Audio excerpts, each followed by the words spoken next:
This is the Relevant Podcast.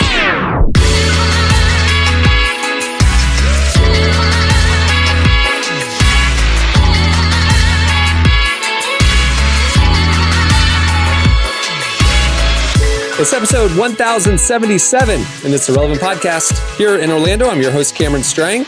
Joining me from Loverland, Virginia, is Jesse Carey. Hello, hello. From Nashville, Tennessee, downtown Emily Brown. Hey, y'all. And just down the road there in Nashville, artist, producer, mogul, Derek Miner. Yo. Jamie is off this week. We miss her, but we're excited that Emily's joining us. It's been a big week and a half in sports, Jesse. That's right. Our alma mater, Oral Roberts University, the Oral Roberts University, is in the College World Series. I was making an OSU joke. They say the Ohio State Yeah, University. no, I was just saying. And I've gotten really into. Have you watched any of the games, Cameron? I have watched 0 of ORU's baseball games because I hate baseball so much. But I'm cheering for them on Twitter. Okay. Wow. Can I just say, if you were to script a movie about a college underdog baseball team that makes it to the College World Series, and you had to name the players on the team of players who would play for an underdog college that make the College World Baseball Series, can I just tell you a couple names of players on the team and tell Please me because if you wrote these in a script, I feel like you guys are movie watchers, astute. Some of these, the studio would be like, okay, we love the film, but these names, no one's going to believe that. The names sound fake. Blaze Brothers is on the team. Holden Breeze. Is it two brothers? Is it two brothers, or is his name Blaze Brothers? Blaze Brothers. So there are two brothers with the last name Blaze? The Blaze Brothers? No, Single guy. it's one person. Blaze Brothers. Got it. Yeah, his parents went to a youth camp or whatever. Youth group. Their youth group name was Blaze. Jake McMurray. Holden Breeze. Like Mac. Holden Breeze? Holden Breeze, boy. Holden Breeze. Mac McCrowski. Price Allman. Here's one. Dawson Walls. It's like the Hudson Hart. Okay, these are the This players. definitely sound like a 90s Disney, Disney, like Bad News Bears. They're back against the wall. I'm with it. That's what I'm saying. Dalton Patton. Each one of these names. It's He's the bully. Dalton's the bully. He's Dalton is the kid that's like, he has some stuff going on at home. Everybody knows about it. He doesn't really talk a lot, but then he just hits a home run at the very end of the movie. Like he's that kid. It's his redemption. What about Dylan Whipperman? He's comic relief. He's redhead, freckles. They call him Whip or something. And they call him Whip. Yep, they call him Whip. Yep. And Blaze Brothers and Mac McCrowski, I feel like they're the bad boys, obviously. Yeah, they're the bad. Yeah, Absolutely. And Blaze is really, really good. He's like great, but He's going pro. Blaze is really, really good, but there's another new kid that just moved from out of town. I need to find him. Hudson Hart just moved from out of town, and he's gonna take Blaze's spot. He's taking Blaze's spot because, he's better, naturally better. So Blaze and Matt McCluskey have kind of went Confederate against Hudson. You know what I'm saying? They're kind of like trying to get him. They're messing with him, kicking his chair from under him when he sits down, throwing food at him at the lunchroom. They all got into a big brawl. You know what I'm saying? And then there's Price Allman. Price Allman was the heart and soul of the team, but got a catastrophic injury game one. But he rallies, and the team really is they're playing for Price the whole time. Absolutely. They're playing for Price. Yeah, I like that. Yes, Price. Yep. Somewhere the original screenwriter of Point Break, the person who's like, Keanu's name's got to be Johnny Utah. It's got to be Johnny Utah. Is looking at the ORU roster. Is looking at the ORU roster and is like, we got to make this a movie, right? I mean, that is the first thing I noticed when I started watching all these games. I'm like, who at a central casting named these gentlemen? That's really funny. Hey, it's not often that a smaller Christian university makes it to College World Series, or a couple years ago, ORU made it to the Sweet 16. They're playing against UVA. They're playing against Florida, Stanford. I mean, a lot of big schools are. ORU has got a great recruiting team over there. It looks like I know. Yeah, little school making it all the way to the big dance here. My pastor's daughter is going to ORU in the fall on a track scholarship, which is huge because they're always nationally ranked with track and field and stuff. So Good for her. Okay, hold on. I found 2 more names that we have to figure out their role real quick. Reed Ronan. What's Reed Ronan's role in this squad? He's Reed is like the fly kid. He's like the kid that's like too cool for everything. He doesn't really come to practices and all that stuff. Okay. You know what I'm saying? He has a little girlfriend or whatever. You know what I mean? Like, what about Cade? What about Cade Denton? Cade Denton. So Cade, I feel like he's the stats guy. Yeah. Yes. He's like the manager. Cade. Yeah, I like that. But he's actually really good, but nobody gives him an opportunity because he always is focused on the stats. So he's like really, like he's gonna get a chance because when Price goes down with his injury, Cade is gonna step up. Bow. And they're gonna be like, oh my God, we didn't know Cade was this good, right? Yeah, he's that guy. Yeah, I like it. He's got like the big thick glasses and stuff that he wears at the plate. Yeah, no, I got it. For sure. Yep. Well, we have a great show in store for you today. No more baseball movies coming up. Coming up later, Louie Giglio joins us. Hero in the faith, Louie Giglio. Also, at the end of this show, we have a summer edition of Would You Rather. Don't want to miss that. But stay tuned right now. Up next, it's Slices.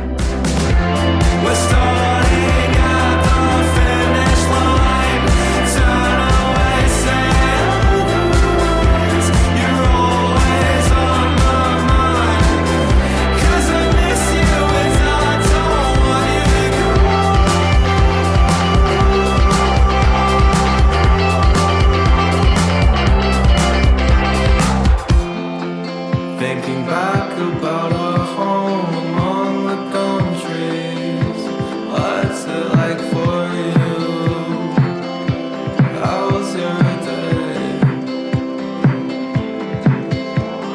I don't mean to be pedantic. You're listening to Vacations. The song is Midwest. Today's podcast is brought to you in part by Mercy Ships. Globally, 5 billion people lack access to surgical care. In sub-Saharan Africa, there's only one surgeon for every 200,000 people. Mercy Ships provides free, life-transforming surgeries for people who have little to no access to medical care. They help the blind see, straighten twisted limbs, remove deadly tumors, treat cleft conditions, and so much more. With state-of-the-art hospital ships, they provide safe surgery to children and adults living with treatable conditions, and it's completely free of charge. They do all this work with an all-volunteer crew of professionals who donate their time and talents. Surgeons, stewards, nurses, engineers, and more make the world a better place. Your donation today provides free, safe surgeries to people in desperate need of help. All gifts are matched, so please donate today at mercyships.org/relevant. Okay, it's time for Slices. What do you have, Jesse? All right. So Netflix is opening up like a pop-up restaurant in LA. I love the idea of it though, because it's going to incorporate food from all of their food shows, which I feel like are my ultimate guilty pleasure. If there's nothing else on and I need a mind break, it'll have like Chef's Table, Iron Chef, some of those baking contest shows. They're going to bring those chefs and those people who are on the Drink Masters one where they make like fancy cocktails and things like that into the restaurant. You can actually meet them and have a meal that you saw on a Netflix show.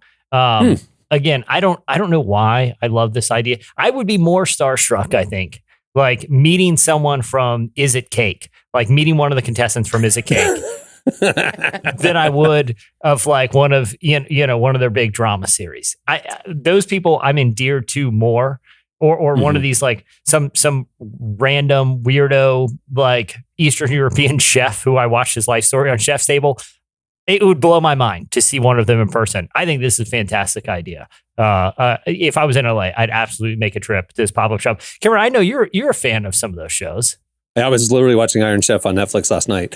I just wonder if they're going to like walk around, like interrupt you in the middle of your meal and just say, "Are you still eating? Are you still eating?" Like, yes, and stop judging me. Stop judging me. Yeah. You got your third round of seconds, and it's like, "Are you still eating?" Yeah, I like it. So it's a pop-up. It's a physical restaurant that'll just be for a limited time in LA. For a limited time. But it's one of those things where if it goes well, and Netflix has sort of hinted that there could be more of this, and it'll be open at the end of the month, June 30th, on Fairfax Avenue if you're in LA. But like I said, as a connoisseur of their food content, even though I have no desire to ever get into the food profession, there's just something wildly entertaining about watching other people make good food that you'll probably never eat. Man, that's all me and my wife watch. Really? Literally. Yeah, my wife, she has a catering company, Marshmallow. And when we were in college, I didn't even know this stuff existed. And then she started breaking out Iron Chef, and then what was it? Chopped. Chopped is one of my favorites because they just give you a basket. Stresses me out. I love it though. That's the best part about it is like, how do you use the ingredient? Yeah, Chopped is one of my favorites. I started getting into Ina Garden, like all these different people. Like I didn't realize how much of cooking is actually great chemistry. It really is. Like a lot of like baking and all of that. It's timing, the right amount of ingredients, good chemistry. So and like in the barbecue ones, when they talk about what flame will do, like it'll change the component of the meat and how the meat tastes and how you use the flame and stuff like that. It's all science. It's cool. I think it's funny with cooking shows is like you watch so many of them that you really do feel like an expert. So then like I'll watch Chopped or something and I'll see someone make a choice and I'm like, oh, rookie mistake. Like they should not have done that. As if I barely know my way around my own kitchen. And yet I'm going to tell them like these people have like their own legit restaurant. And I'm like, ugh, you shouldn't have done that, you big dummy. Like that's what I love about those shows is it makes me feel like an expert, even though I am not at all. Well, that's the thing with Chopped because these are Michelin chefs. Like these are, or chefs that work at Michelin star restaurants, but you only have 30 minutes to make a whole dish. Like it's crazy. So yeah, you're right. It's a lot of pressure and it goes to show even no matter how good you are, when you put somebody under that time pressure, anybody can crack. So yeah, it's dope. I love cooking shows. I love them. You mentioned Michelin restaurants. Florida got Michelin ratings last year. And Derek, there are 20 something in Orlando, but there's Michelin starred ones, but they have a different category called Bib Gourmand, which is Michelin level quality and food, but for an average ticket under $49. So, Michelin star restaurants are like crazy, but like this Bib Gourmand list around Orlando, Cohen and I love to go try different, restaurants and stuff. So we were literally working our way down that list. We're trying to go and try all the Bib Gourmand Michelin restaurants in our area. When you're in town next time, I got some spots to take you, man. Some good food. I know you're a foodie, so I literally am eating some of these Asian restaurants going, man, Derek would like this one. Like literally. Okay. I'm with it. I didn't know anything about the Bib Gourmand list. So now I'm about to, because Nashville, I feel like there's another restaurant every hour in Nashville. So I'm excited to go check some of these out. All right, Emily, what do you have? Earlier this week, Disney announced a ton of upcoming movies had been delayed by like months and years. So a lot of their Marvel movies that are coming out, a lot of their Star Wars movies that are coming out, and the next 3 Avatar movies have all been pushed back anywhere between like 6 months to a full year. And it is honestly just insane seeing these dates. Like the final Avatar movie will come out December 19th, 2031. 2031! 2031. The first one was, I think, 2009. Like, Derek, your kids will be in college when Avatar wraps up. Bro. It's insane seeing these, because like I look at these years and technically they're less than 10 years away. Some of them only like 2 or 3 years away, but they don't look real to me. And it just blows my mind that we're trying to like plan this far ahead. The weird thing was they moved the Star Wars stuff back. And so there was already a Star Wars at the end of 2026 and that stayed, but then they bumped other Star Wars into 2026. So it's like there's no Star Wars for several years and then there's multiple movies in the same year. It makes no sense to me. Like, anyway. And do you know who's really, really upset about this Avatar thing moving back? Literally nobody. Nobody. How do they keep making multiple billions of dollars on these movies? I don't know anybody who's a fan of it, yet everybody saw it. Exactly. It's one of those things no one has any attachment to. Has everyone seen? I haven't seen the newest one yet. Has everyone else seen the newest one? Yeah, I saw it. Yeah. There's 3 hours. I know. I need to carve out 3 hours of my life to watch this. The middle hour is where you get your nap because it's just a bunch of swimming. And so the middle hour, so you're alert for the first hour. Beautiful though, like it's some beautiful stuff going on in there. It's just not action. I could watch the new Avatar movie, or I could watch 2 mid-2000s rom-coms in the same amount of time. And I personally would rather do the latter. That seems more interesting to me. Anyway. Yeah, why are all the movies getting pushed back? Because it's like every major franchise. Yeah, it's a lot of a small part of it is just production in general. Like it takes a long time to create these worlds and things like that. But a big reason is the ongoing writer's strike. A lot of these productions, they thought they were going to be on a certain schedule by now, and we're about a month into the writer's strike. Doesn't seem like there's still no clear end in sight. And so a lot of these companies are just trying their best to, be proactive and adjust to what might be a few more months of writers' strikes. Because it's not just the writers. The Producers Guild is going to join them. Actors Guild's coming up. So I guess they're just anticipating Hollywood's going to shut down for a while. They should just not worry about the writing portion. Just have like prolonged swimming scene. That's what they did in the second one, and guess what? They nailed it. It worked. I love that. It's my favorite part of the movie. Looked awesome. It's a great nap time. I'm telling you, it's soothing. There's a lot of blue. I'm with Derek. It was fun to look Petty. at. Yeah. Petty. It's fun to look. I didn't fall asleep. I'm just telling Emily if she wanted to plan or pace herself. If I wanted to plan a nap, I should. Yes. Yeah, got it. Petty. All right, what do you have, Derek? So Emily, are you old enough to remember like the other McDonald's characters besides Ronald McDonald? I know you're only 5 years old, but 6. I had a birthday recently. Oh, sorry, 6 years old. Yeah. I remember. You're putting me on the spot. I think I remember that, like the Hamburglar. A lot of people will remember Hamburglar. I remember the names are kind of escaping me, but I remember the look of them.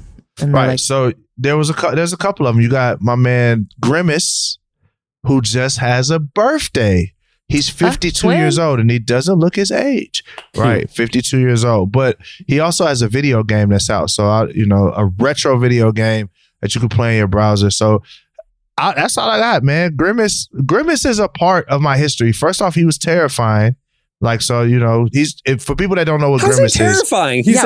He's a purple candy corn. A big purple thing he looks like he's on drugs. Like, I'm not gonna lie, bro. Like, I know a drug user when I see one. And Grimace, brother, him and the Hamburglar was also terrifying as well. Here's like, for real. But at least I feel like Grimace was the one where like the marketing agency that was commissioned to come up with characters like forgot they were going to deliver 3, and they had like the Hamburglar. He's a funny, cat burglar who steals cheeseburgers, and Ronald McDonald. He's a clown that's named after the restaurant chain. He gives French fries to kids. And like, oh, we got one more. And it's just a big purple blob we call Grimace with no backstory.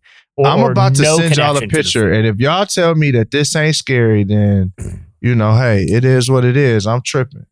But I'm telling y'all, Grimace was terrifying to me. Like, growing up, that man looked like he was on something. He was on something, bro, for real. So play this video game because they made it for the Game Boy Color. It's like an old school 8-bit, video game, but they have a free online version. Too. Yeah, I played it. I played it on the browser. Did you like it? No, it's terrible. It's a terrible 1980s style game. Just play it. You'll see. Especially if you don't like Grimace. Yeah, I played it too. I feel like it's a good way if you're like, I got a couple minutes that I just want to like kill doing something Grimace. completely mindless. Hey, if you hate Grimace, you should play it because you can kill him repeatedly like a Mario. I didn't realize he's 52. I never associated Grimace with that boomer energy, but you never know. He's out there spreading conspiracies on Facebook and, you know, just doing his 52 thing. Check your text messages and tell me that that's not the scariest thing you ever seen in your entire life, bro. Like, yeah, that's pretty good. That's pretty good. What's the URL where the game is? By the way, we should say that if y'all want to go play. Just grimacesbirthday.com. Grimacesbirthday.com. Derek, the photo you sent us would be about 80% less horrifying if for some reason Grimace, who for people who don't know, is just a big purple triangle with eyes and a mouth, and that's it. But for some reason they gave him a full mouth of human teeth. Full of teeth, bruh. Human teeth. Why does he have the teeth? was the bad move. He has to eat the hamburgers. How else are you supposed to eat a hamburger? No, he likes milkshakes. Oh, his thing is milkshakes? Terrifying. And wasn't there a fry guy too? Like a fry character? I think he was just French fries. Yeah.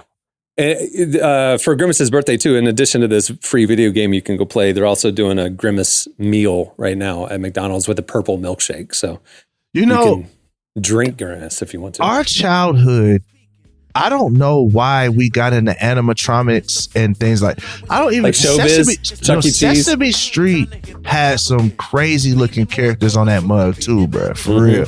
Like if you keep it real, Big Bird. Like Big Bird, I'm telling you, like that is not supposed to be for children.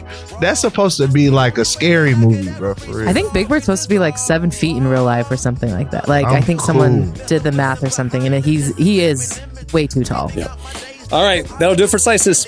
Stay tuned. Up next, Louie Giglio joins us. Life is like a rough road, yeah. And for a bumpy ride, just to get to your goal. You gotta take a lot of things in stride. Eventually, everything's alright. Peace of mind comes with time. Destiny can't be denied. Comfortable in my bubble, hard to let people inside. Grief choking, regret floating, picking up the pieces I scattered all over the place. Being someone I wasn't made to be. I was really in a rat race, crazy, yeah. Saying little prayers to keep me going like Aretha. You're listening to Phil J. The song is Destiny. Well, today's show is brought to you in part by the new book, God, the Science, the Evidence. We talk a lot about faith, but how often do we talk about science in the same breath? You might be surprised to discover just how deeply the two actually agree. For centuries, science has been used to dismiss the idea of God, but today an intellectual revolution is underway. Modern discoveries in physics, cosmology, and biology are consistently revealing the same truth: creation isn't an accident.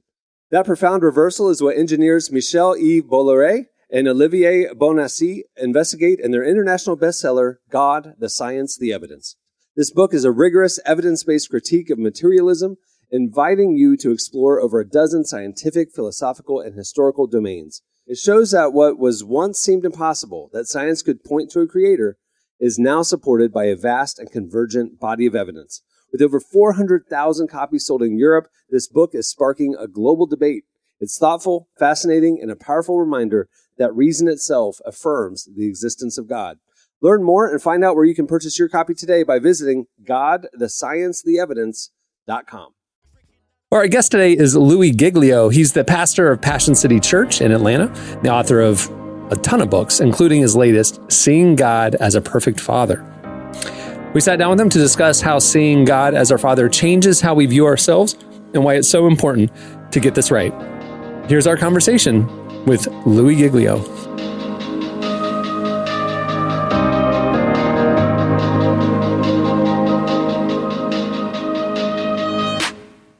Yeah, of course. I'm curious, why did you feel like you needed to write this book right now? Well, it's interesting. This book was released a few years ago under a different title, Not Forsaken. And Emily, it's been a life message for me.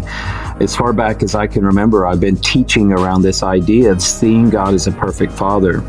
And then eventually we wrote the book, and our team decided we would go with the title Not Forsaken. And we released the book, but due to some market conditions that were a little bit outside of our control, the book didn't really go as far as we had hoped. And so we were able to get the book back and give it its original title, and then refresh it. Every page has been touched by me in some way, and give it a brand new design and re-release it to the world. And honestly, I think the timing couldn't be better, because there is such a loneliness factor in the world right now, such an isolation and such an identity crisis going on in the world right now. And I think all those things, or mostly those things, are all wound up in us understanding how valuable we are to God, how loved we are by God, and how uniquely He has crafted and created each one of us and cares for and about each one of us. And so if we can see Him as He truly is, the best thing is that we ultimately will see ourselves the way that He sees us. And so I just think it's a great time where people are asking big questions. Who am I? How did I get here? What is my life about? What am I supposed to be doing in life? To connect them to the source of their life and to start with that relationship with God.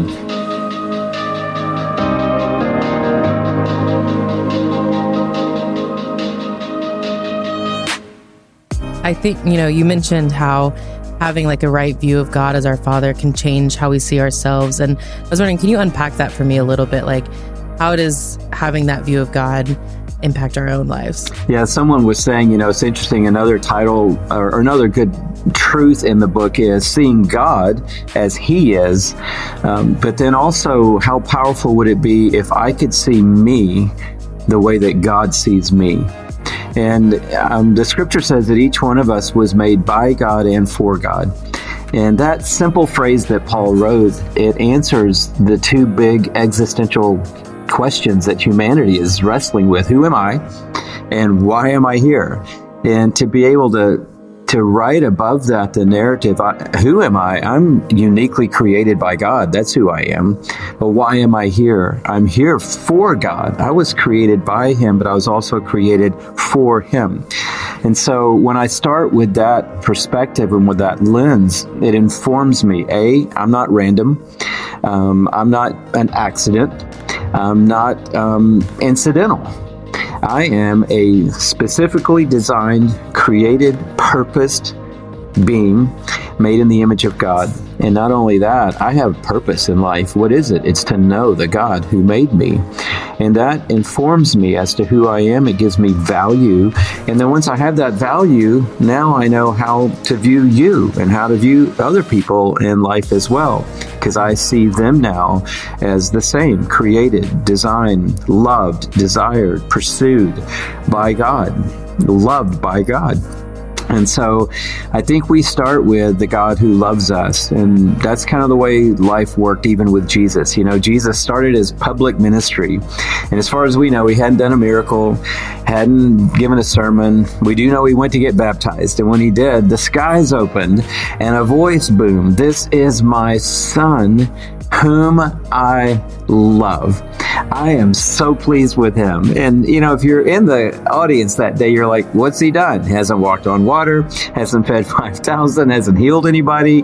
Why are you so pleased with him? And God was showing us right there, I'm pleased with him because he's mine. And yes, he has a job to do. Yes, he has a mission to fulfill, but I love him because he's mine. And so Jesus then could move out into the mission already accepted by God. So he wasn't doing miracles to be accepted by his Father.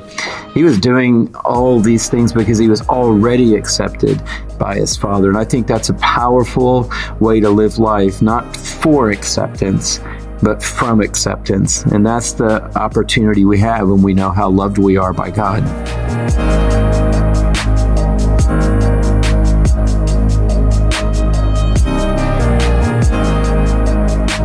How can we make sure that we do have a right view of the Father and we're not letting our own earthly father sort of impact our view of God? Well, I would probably say, the best way to see God the way he is to open his word, because it is the autobiography of God. It's God revealed to us through these precious words that really are a story. You know, the scripture is not a bunch of rules and regulations. It's not a bunch of narrative and weird, crazy prophecy. It really is a story from the beginning to the end. And it's a story about God. It's not a story about us. It's not really a story about life. It's a story about Him. And so if we want to know Him as He truly is, open these pages and ask Him to show us who He is. But the most beautiful thing those pages tell us is that Jesus is the exact representation of His nature. And so He went the extra mile. So it's not just the universe around us that's telling us how great He is. It's not just these words on a page. But now here comes this person with human skin, God and man, God in human flesh, God in a body. Why? So that Jesus could make that powerful statement. If you've seen me, you've seen the is so beautiful. Not the boss, not the CEO, not the creator, not the Lord, not the King, not the Master. If you've seen me, Jesus said, you've seen the Father. And so Jesus' mission, His very nature and the nature of the Trinity, which I don't think we can unpack in one podcast, but the very nature of the Trinity shows us the beauty of the relationship of God as Father. But then this relationship that we see playing out with Jesus, our Savior, shows us God as Father. And then Jesus Himself, His mission is to point us to the Father. And 189 times, we mention it in the book, Jesus refers to God as Father. He refers to God in many ways, but 189 times, more than any other way, He refers to Him as Father. How do you pray? Our Father. And then you just look at these key texts of Jesus, and it's Father. And even this one we're talking about, if you've seen me, you've seen the Father. So if someone wants to see God as a perfect Father, open the page of the Scripture, get your eyes locked onto the person of Jesus. Let Jesus show you who the Father is. Let Him model for you what being in a relationship with that Father looks like. And then ask the Holy Spirit to open your eyes to see you as loved by that same perfect Father, and you invited into that same, think about it, oh my gosh, this blew my mind. You're invited, I'm invited into that same relationship with the Father that Jesus had with the Father. I'm not going to be the Son of God, but I am a son of God. And I have the same opportunity to have that fellowship, that connection, that intimacy with God Almighty that Jesus did.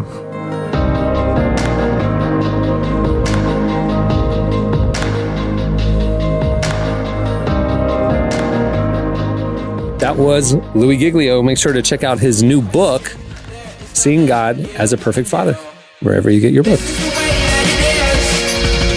is the way that it always will be. Something you love, but it's something you miss. Something you say, but it's something you need. This is the way that I know. This is the way, and it makes me sick. I feel it inside me like a pulse. It's starting to swell, and the meter dips. Oh.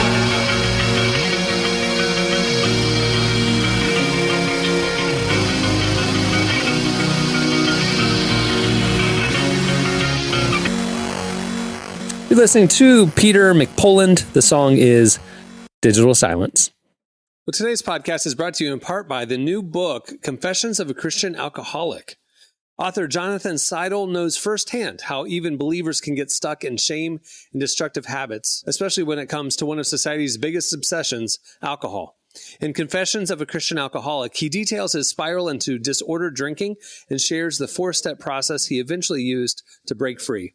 There's hope for alcoholics who become Christians and for Christians who become alcoholics.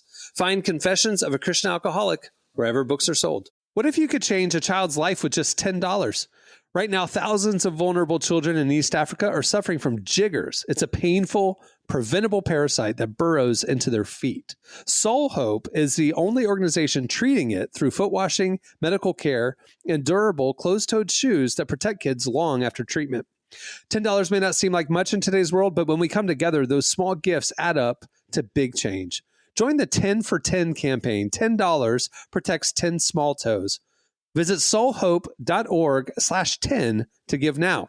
One small gift makes a big difference. Again, that's Soul Hope, SOLE, hope.org/TEN. Okay, it's time for Would You Rather, the summer edition. Now, I'm going to give you all some behind the scenes context. You guys have heard how AI is coming after jobs. Well, this Would You Rather game was completely written by AI. Emily gave it the prompt and it asked a whole bunch of summer related Would You Rathers. So don't blame the messenger. Oh, this is AI. We are, because you gave it the prompts. We blaming you? I didn't. Emily did. All right, here we go. First, Would You Rather. Derek, you're up. Would you rather spend the entire summer wearing a snowsuit or a swimsuit? Come on, AI. We get a little randy. Swimsuit. You would rather go for 3 months wearing a swimsuit and only a swimsuit. Shorts. That's a swimsuit. It didn't say it had to be a female swimsuit. Yeah, or one of the. I would wear one of those old timey onesies that they wear. I'd wear Coney shorts. Island from the 20s. And one of those Muscle Beach tank tops that are red with red stripes on that joint and some shorts. I'm in there. You got a whole. You might look inappropriate, but you're not going to be uncomfortable, and that's the problem with this snowsuit. All right, Emily, would you rather have a permanent sunburn or a permanent brain freeze? That is actually taking a dark turn. Hey, AI wants our destruction. This is it wants us to suffer. Be careful how you answer this, Emily, because if AI does eventually enslave and torture humanity, it's going to use this knowledge. So pick the sunburn. I think I'd rather have the sunburn, because I feel like with the brain freeze, like I really am frozen. Like I cannot focus on anything else. Maybe with the sunburn, I can just move very slowly. Sunburn's tolerable.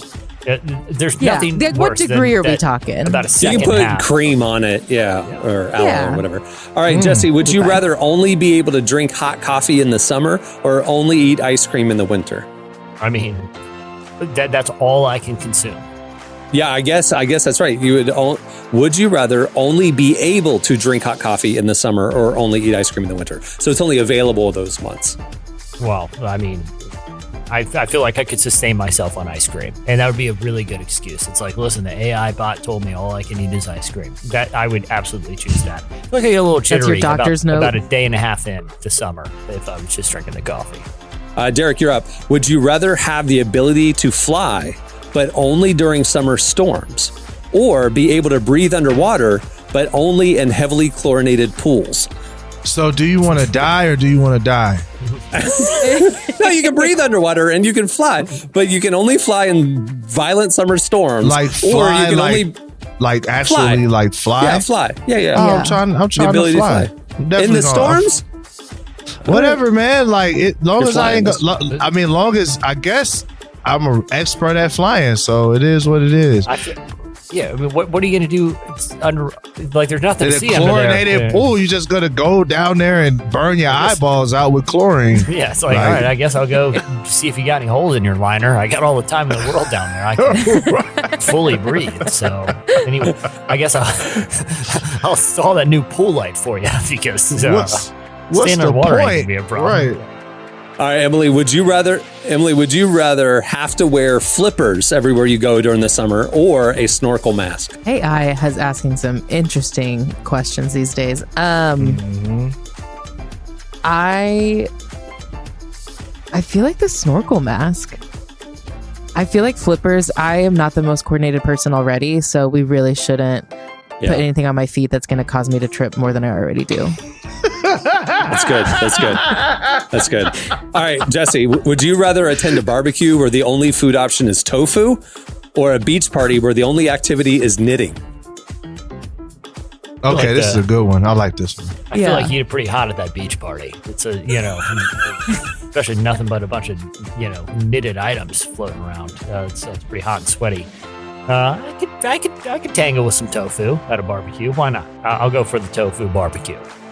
There you go. All right, Derek, would you rather always have your sunglasses slip down your nose or have your flip-flops constantly flip off your feet? Man, that's some bull. Just do the sunglasses. I don't know. Emily, I don't. This one doesn't seem like it's much of a debate, but AI wants to know: would you rather have to wear a neon pink Hawaiian shirt to every summer event or a penguin costume? Oh, the neon shirt for sure. Yeah, no question. That sounds pretty dope. I'd do that anyway. Conversation starter right away. I might go grab me a neon pink shirt right now, bro. For real. It's like a pretty fun summer to me. Yeah. All right, Jesse, would you rather have every ice cream you eat melt instantly or have every pool you swim in turn into Jell-O? AI's obsession with swimming pools and ice cream it's not even concerning. It's very curious. I feel like every other trying question to figure out ice cream and swimming pool obsession. I feel like every other that's question. That's why it's trying to ask. Yeah, weaves in ice cream or swimming pools. I guess for the sake as a pool owner, having the pool turn to Jell-O would be a major hassle. Clog the. I could deal with some melted ice cream. I could just drink it, I guess. So I'll go with the melted ice cream. Yeah. But that would actually be kind of funny, though. I ain't gonna lie. You jump in the pool as soon as you jump in, that and then you're stuck. It'd be cool the first time, I guess. Can you swim in Jell-O? Actually, might be kind of fun, bro. I ain't gonna lie. It's a ball pit at Chuck E. Cheese. Yeah, but I didn't choose the breathing underwater at a swimming pool, so I'm like the stapler, Dwight Stapler, all of a sudden, just stuck in it. Yeah, just frozen. All right. Let's see, where are we at? Derek, would you rather have a sunburn that glows in the dark or sweat blue sunscreen? Well, being that I'm black, we don't really sunburn that often. I'm gonna try the glow in the dark sunburn so I could just be normal. Except you'll walk around at night glowing. Cool. We wouldn't see it during the day. All right. Cool. I'd be like a superhero or something. Emily, would you rather always have sand in your picnic food or a seagull constantly stealing your snacks? Sand. I hate birds. I absolutely hate birds. If they eradicated tomorrow, I'd be fine. I know the ecosystem would be in shambles, but I hate birds. So whatever the option is that's not birds, I'll go with that. Got it. Sand in your food. All right, Jesse, would you rather have a personal... This is so weird. AI is so weird. Would you rather have a personal fan that blows directly in your face at all times, but makes your hair stick straight up? Or a personal ice cream truck that follows you around, but only sells flavors you don't like? Again, with the ice cream, I feel like it's very curious about some very specific things involving ice cream. I mean, I guess the truck followed me around because I'm assuming other people would like the flavors. Some people are happy to see an ice cream truck. I'd be curious who's driving this truck. That'd really come down to that. Like, is this autonomous? Is there just a weird ice cream truck driver that has terrible taste in ice cream? Yeah. I guess I'll take the ice cream truck though. All right, Derek, this is so weird. Would you rather have a superpower? This is good for you, superpowers. Would you rather have a superpower that lets you control the temperature of your surroundings, but only in 10-degree increments? Okay. Or the ability we're going to call this superpower a thermostat. Continue. Okay. But only 10-degree increments. So you go 70, 80, 90, or 100. That's it. 60. All right. So, okay, that or the ability to summon an army of seagulls to do your bidding. Oh, run me the seagulls, bro. I need the seagulls tomorrow. Emily. And if you send them my way. First thing, send Emily my love. Nork. The lamest Avenger. The lamest Avenger. All you have is Seagull man. Yeah, specifically seagulls. Yes, I love it. Yes, give me the seagulls, because if I'm gonna have a useless power, I might as well have one that's hilarious. That would annoy the heck out of your enemies. Yeah, bro. You're not going to defeat hey. Thanos, but he's going to be mad that there's seagull poop everywhere. La, you might defeat him, because if you just put a bunch of seagulls around him, then like he's distracted, and then the Avengers can pull the little thing off his arm. You got I mean? seagull poop all over the Infinity Gauntlet. Thanks a lot, seagull man. All right, Emily, would you rather have a permanent craving for hot cocoa in the summer or be unable to sweat? Oh, Wow. I would not want to sweat. But then your body can't cool down. Oh, yeah. You would die of heat stroke. I just really hate sweating though. So. I was gonna say one of these is a life-threatening medical condition. The other is a mild craving for chocolate cocoa. And plus, it doesn't say you can't actually get the cocoa. Like it's like, oh, I'm craving cocoa. But yeah, the only thing that satisfies your craving is drinking hot cocoa in the summer. I think that would Here's be what I'll do. I'll not that'd be- sweat, and then I'll get the fan that blows on me constantly and sticks my hair straight up. All right, Jesse, last one. Here we go. Would you rather have a permanent tan line in the shape of a unicorn horn on your forehead, or have your car always smell like melted popsicles? I mean, melted popsicles smell, I'm pretty sure, Smell like regular delicious. popsicles, which Yeah, is like a delightful sugary smell. strawberry, I would take yeah. that all. I'm pretty sure you can get an air freshener that smells melted popsicles. I'll take that all day long.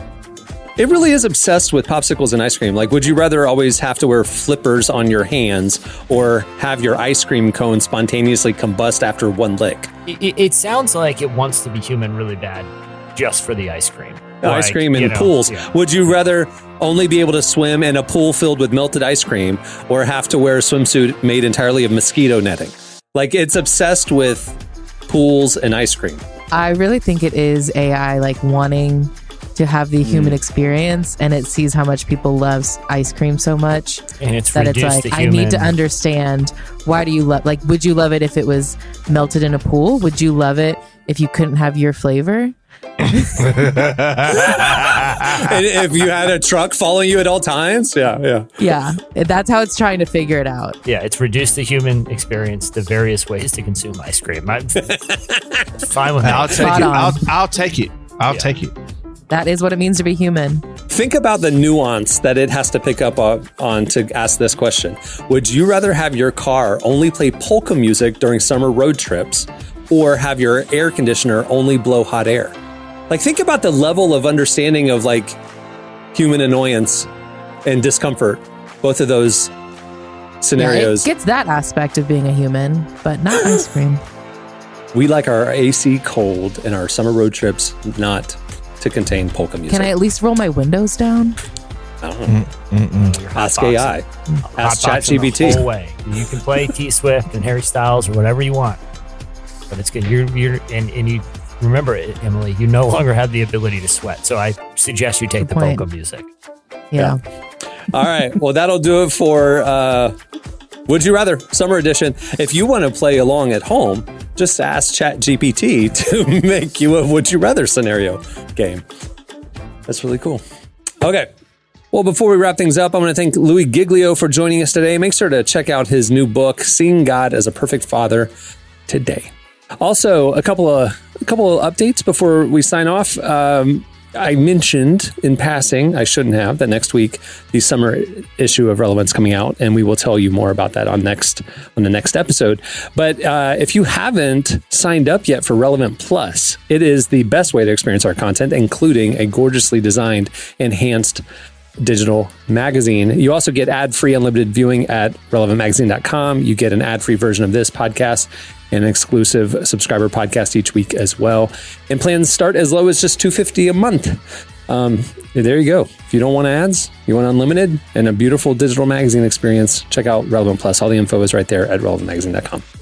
Also, make sure to follow us on all the socials. We're posting every day on Twitter at Relevant, on Instagram, on Facebook, all of our content. You don't want to miss a thing. Or if you aren't a social media person, you can go over to our homepage and sign up for our daily newsletter where we send you our top 5 trending stories to your inbox each weekday morning. It's a great way to stay in the loop.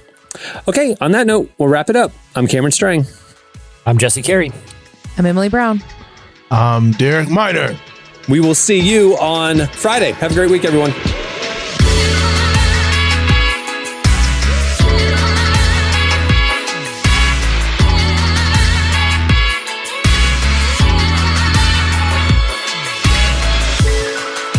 Thanks for listening to the Relevant Podcast. Check out our features, interviews, and news updates every day at relevantmagazine.com. And make sure to follow Relevant on Facebook, Twitter, and Instagram for the latest. For more great podcasts, browse the shows on the Relevant Podcast Network, which you can find at our site. And while you're there, don't miss the all-new era of Relevant Magazine. A new issue releases every other month at relevantmagazine.com.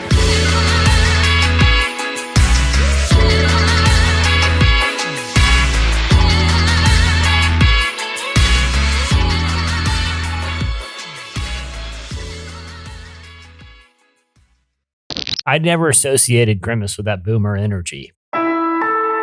Relevant Podcast Network.